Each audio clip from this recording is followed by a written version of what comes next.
What's going on, guys? Caleb here at Speed Industry, and today I'm bringing you guys another video on the GRC. So you guys might have seen my last video where we did a rear bumper removal, just to kind of show you guys how to take the rear bumper off. We noticed there wasn't that much resources out there for people to learn how to take it off. So today we're gonna do the same thing on the front bumper because we got a few cool parts coming out in the future. You guys may have seen or heard, we teased on our website, maybe on our Instagram, that the Jackson Racing X CSF intercooler for the GRC is coming out. So just in preparation, we're gonna do a quick tutorial video on how to remove the front bumper in case you guys decide to pick that up in the future and install it yourself at home.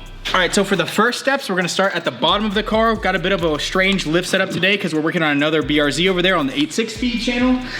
So today we're gonna start here on the bottom. There's actually gonna be 10mm bolts you have to remove from the bottom here to get the bottom of the bumper to come free. They look just like this. They're little screw style bolts. So they kind of just eat into the plastic, and then same thing when you back them out. We're just gonna remove all these, and that should free up the bottom of the bumper.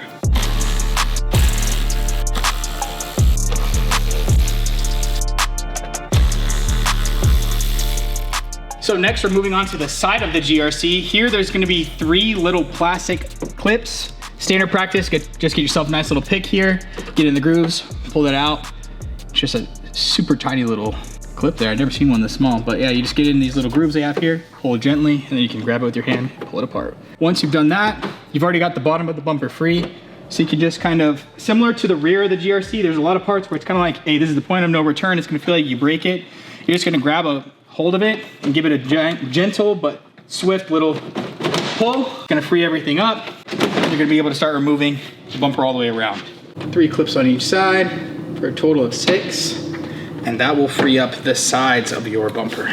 So before we go on to actually pulling the bumper off, we're gonna need another set of hands, so I'll have to go grab Malin so he can help me do the pull. But there is one thing I wanted to show you guys. Inside the sides of your bumper here, you're gonna notice that the ducting for the front that allows air to go through your front bumper and kind of feed to the brakes. It is a functional vent. It's just loosely in there. There's no clips, there's no fasteners, there's nothing that holds this in there but the tension of the front bumper pushing against it and then the little sleeve that it kind of slides into in the rear.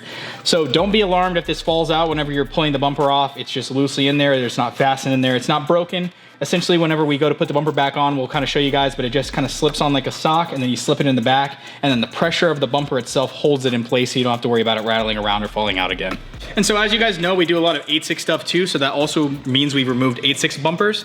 So I try to apply some of that knowledge here, and you don't make the same mistake as me. Underneath here, there's all these little clips. On the BRZ, you would take these kinds of clips off because the bumper is just one piece. It's held on by these kinds of things. On this car, it is not. It's actually like a 2-piece skin situation where the bumper goes on like another plastic brace that's underneath. So you don't have to remove any of these Phillips head fasteners, not the screws, not the clips. You can just leave this attached. You actually only need to remove these 3 10mm here. So there's one here, there's one on the opposite side, and there's one here in the middle. We'll go ahead and do that now for you guys.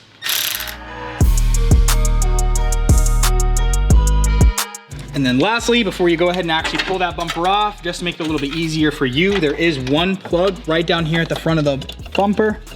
You just push the tab and remove that, just like your standard plug. And then from there, the bumper's ready to come off. That's where you can go get your second set of hands to help you remove the bumper so you don't damage it. So we got our assistant Alex here. He's gonna be helping us on the bumper on that side. So like I said, you're just gonna give your bumper some gentle but swift tug, like that, and you're gonna feel the clips come loose all the way across the front.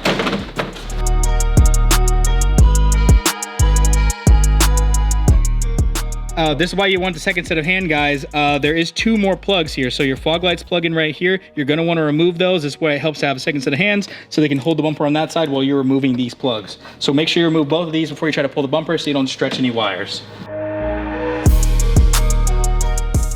So now that we got the bumper off, guys, like I said, you get access to your intercooler, radiator if you're gonna move that, if you're switching to a different aftermarket crash beam, things like that. But that's how you guys remove the bumper. Make sure if you have any questions, comments, leave them down below, and check us out in the future. We're gonna have some cool videos, like I said, coming up on that Jackson Racing CSF intercooler and some other stuff in the future. So see you guys in the next video.